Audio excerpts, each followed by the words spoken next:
system. But I mean, believe me, every time I tweet something critical of like the Supreme Court as an institution or suggesting that maybe these guys are engaged in rank partisanship, it is inevitable that someone who is a partner at a law firm, often people that I like personally, is going to come back at me and say, no, that's if I was making $600,000 a year, convincing my clients that like the courts are totally legitimate and operate under legal principles and that I have the power to translate those legal principles to get I would want to preserve that system too. And I'll say just from my own personal experience in having similar arguments with my father that it's not even as in semi-retirement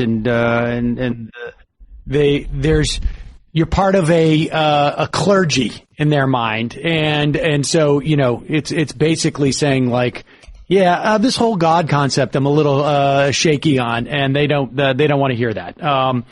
But speaking, since we're using that metaphor, let's talk about briefly religion. There is a concerted attempt by the court, and it's been building for years, in terms of, particularly under the auspices of the Religious Freedom Act, but just the broad concept of essentially saying, here's one more thing that you don't have to abide by in terms of our civil society because you are religious. Essentially, how is that happening? Yeah, I mean, one thing about writing a book is that, the Supreme Court has moved so fast on religion that many of the worst case scenarios that I predicted in the book have now become real, after the book was published. So, this starts with the Hobby Lobby decision, which was the first decision to say that if you have a religious objection to the law, not only can you gain an exemption to it, but you can gain an exemption to it even if that exemption hurts someone else. So there's a long line of cases saying that people with religious objections to the law can sometimes be exempted from it. And I think for the most part, those decisions are good. There are laws dealing with Saturday Sabbatarians, people who believe that Saturday is a sacred day that they shouldn't have to work, and they wanted a day off work, and you should get the day off work. There's a lot of cases involving Muslims and Sikh men who believe that they should grow a beard. And so, basically these cases involve prisoners and cops. There are prisoners who are told that they have to shave so long as they're incarcerated. And there are cases involving cops that, there's a dress code and it says they have to shave. And you have Muslim and Sikh men who say, my religious belief says that I should grow a beard. And I think those people should be allowed to grow a beard. It doesn't hurt anyone. What is new is that the Supreme Court, and this started with the Hobby Lobby decision, has said that religious objections, or at least certain religious objections, can be used to diminish the rights of others. So Hobby Lobby involved a federal regulation that ensured that workers would get birth control coverage through their employer health plans. You had employers who didn't like birth control, and so their right to exercise their religion trumps the rights of the employees to get birth control. The newest rounds of cases we're seeing right now deal with two issues. One is discrimination. You have a lot of cases involving people who want to discriminate against LGBT people and who claim they have a religious right to do so. And then the really new and really scary line of cases deal with COVID-19 restrictions, where you have states that say, you can't have a bunch of people gather together in one place and infect each other. And these are generally universally applicable rules. You can't gather in a church, you can't gather in a movie theater, you can't gather in a stadium. They're trying to prevent these kinds of gatherings. And churches and occasionally other houses of worship has sued, and the Supreme Court has been, after Justice Barrett was confirmed, became very, very permissive of these churches that are saying that they want to get exemptions from public health rules. And so in this case, you have a situation where people literally will die if COVID-19 is allowed to spread uncontrollably. You've got states trying to restrict its spread. And the Supreme Court is saying that the rights of religious objectors even trump public health laws whose purpose is to preserve human life. And that's very new. I mean, again, like I don't want to be insensitive to people's religious beliefs. Like there are lots of cases where people seek exemptions, and I think in most of those cases people should get them. But when you're trying to take away the rights of another person, or when you're doing something that literally endangers the lives of others, the court has historically said, no, you don't get an exemption in those cases, and that has changed. Well, what is the limiting principle on that? I mean, so far we've seen things like, okay, if I'm an employer, I don't have to pay for insurance, but I mean, how do you not how does that not get into I'm a taxpayer and I don't want to pay for, I just don't think that poor people should get health insurance for free from the government. That's against my, religious sense of self, being a jerk. self-sufficiency. I mean, how do we not get to that point?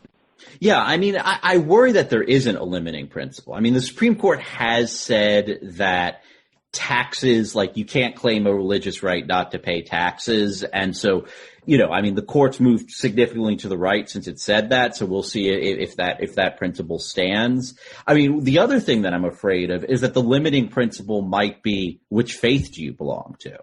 So there are some cases, I don't want to suggest that every Muslim who brings a case loses. I mean, there's the cases I talked about involving men who wanted to grow beards, and those plaintiffs typically prevail. But there was Trump's Muslim ban, not that long ago, and the Supreme Court upheld that.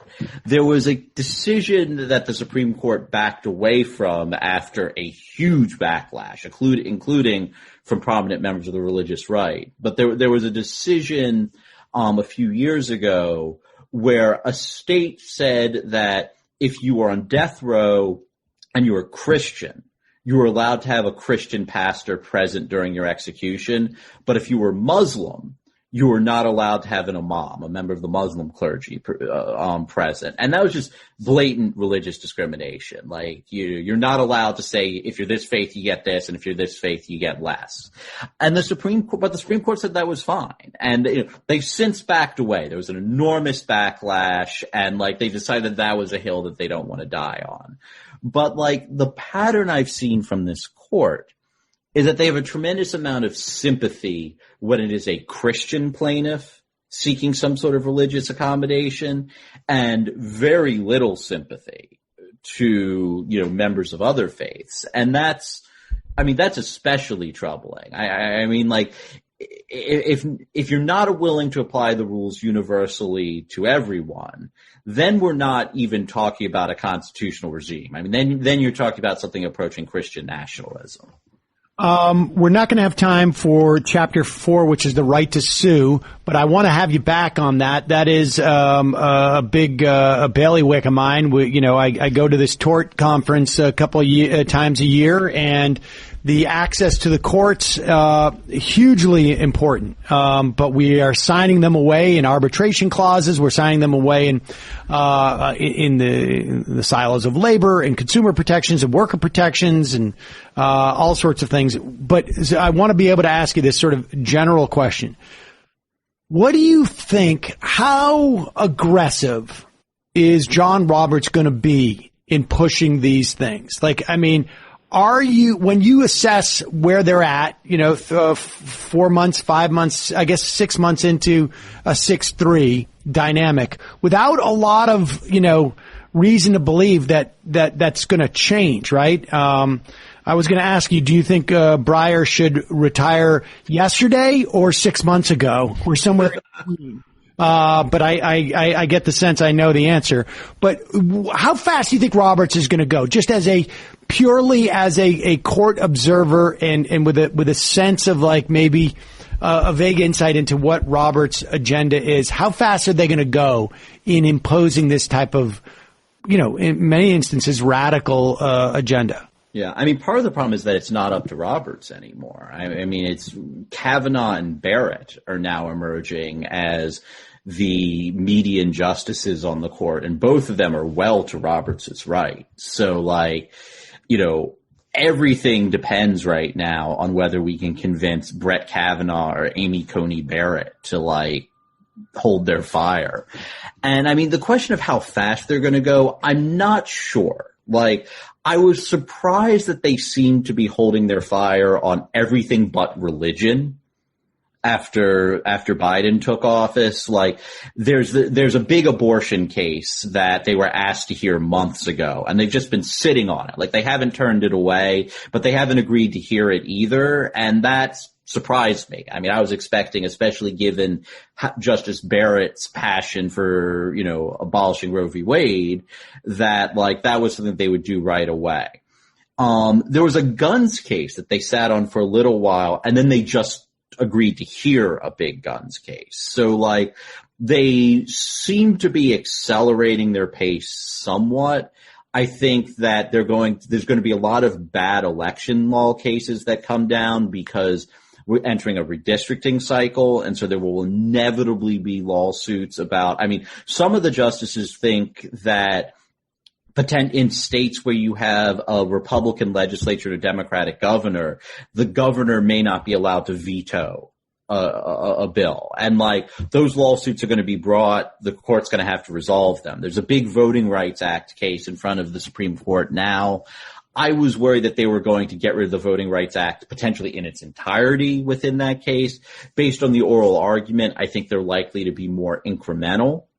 So like the court isn't moving as fast as it could move, but it's not exactly holding its fire either. And there's just a lot of issues like all these redistricting cases where like, you know, we have to have an election in 2022.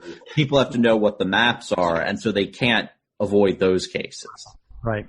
Well, Ian Millhiser, senior correspondent at Vox, author of The Agenda, How a Republican Supreme Court is Reshaping America. Thank you so much for your time today. We will put a link to your book at majority.fm. Hope to talk to you again soon about the chapters we left on the table. All right. Thanks so much, Sam. Thank you. All right, folks, quick break. We'll be right back. Finish this up.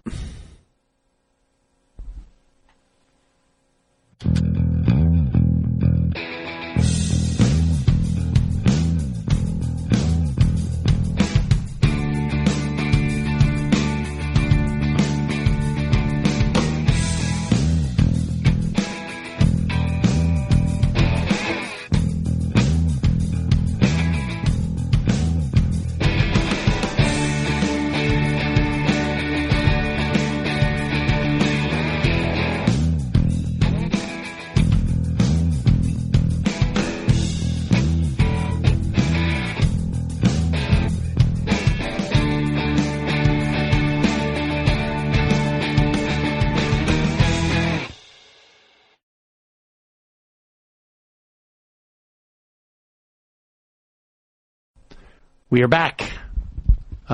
Just wrapping things up here. We are back, but not for long. Not for long.